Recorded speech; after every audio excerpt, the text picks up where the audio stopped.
تو بعض اوقات جو ہے وہ ہم کہتے ہیں کہ پتہ نہیں بے چینی کیا ہے. بے چینی گناہوں کی ہے.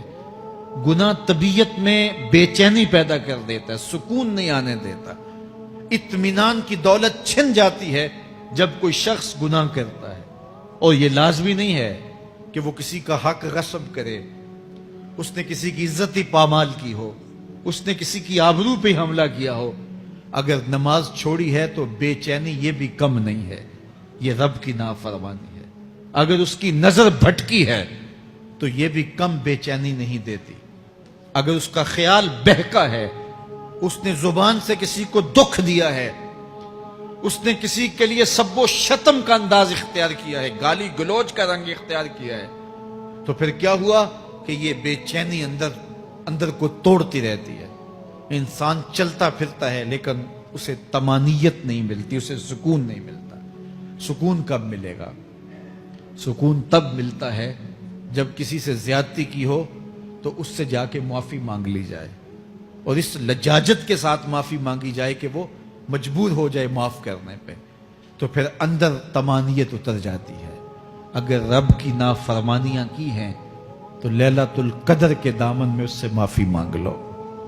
اتنی لجاجت سے معافی مانگو، اس قدر رو کے معافی مانگو، ترلے منت پہ اتر آؤ، ہاتھ جوڑو، آنسو بہاؤ، چیخو، چلاؤ، رو، اس کی دہلیز سے لپٹ جاؤ، اس سے اپنے گناہوں کی معذرت کرو.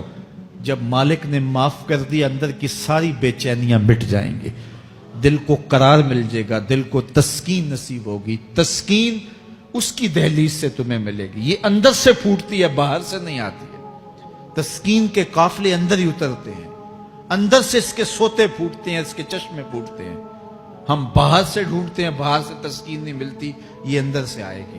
اس لیے اس دل کے اوپر لگے ہوئے میل کچیل کو، غلاظت کو دور کر لو اور کھرچ دو دل کے اوپر پڑے ہوئے جتنے بھی زنگ ہیں.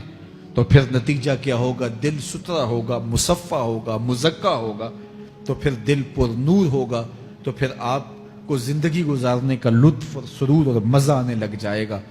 تو انسان جب دلیلیں تراشتا ہے، اس سے ایک بعض کا اپنے آپ کو بھی مطمئن کرنے کی کوشش کرتا ہے، اوروں کو بھی مطمئن کر لیتا ہے، لیکن حقیقت میں اطمینان نہیں ہوتا، وہ بے چینی ہوتی ہے.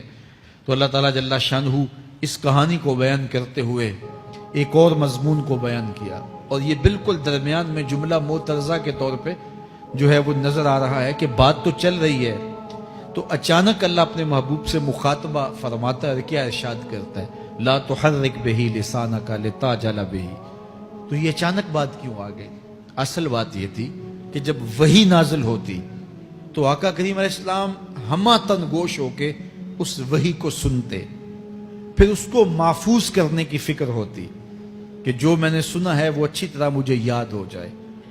اور پھر آقا کریم علیہ السلام کی تیسری فکر یہ ہوتی کہ اس کے جو معارف ہیں، اسرار ہیں، اور اس کے جو ثمرات ہیں، اس کی جو تفصیلات اور نکلنے والے اس کے نتائج ہیں، وہ بھی اچھی طرح جو ہے وہ میں سمجھ پاؤں.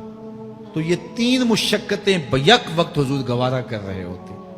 اب قیامت کا ہولناک منظر جو پیش کیا گیا، اور پھر انسان جب اپنے رب کی نافرمانی کرتا ہے تو جو اس کا حال ہوتا ہے، تو یہ سارے مضامین کو اللہ کے محبوب سن رہے تھے.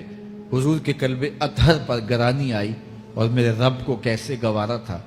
جو حضور سن رہے تھے جلدی جلدی اس کو زبان پہ لانا چاہ رہے تھے تاکہ وہ اچھی طرح ازبر ہو جائے، لیکن اللہ نے محبوب کی اس مشقت کو دیکھا تو فرمایا لا تحرک بہ لسانک لتعجل بہ.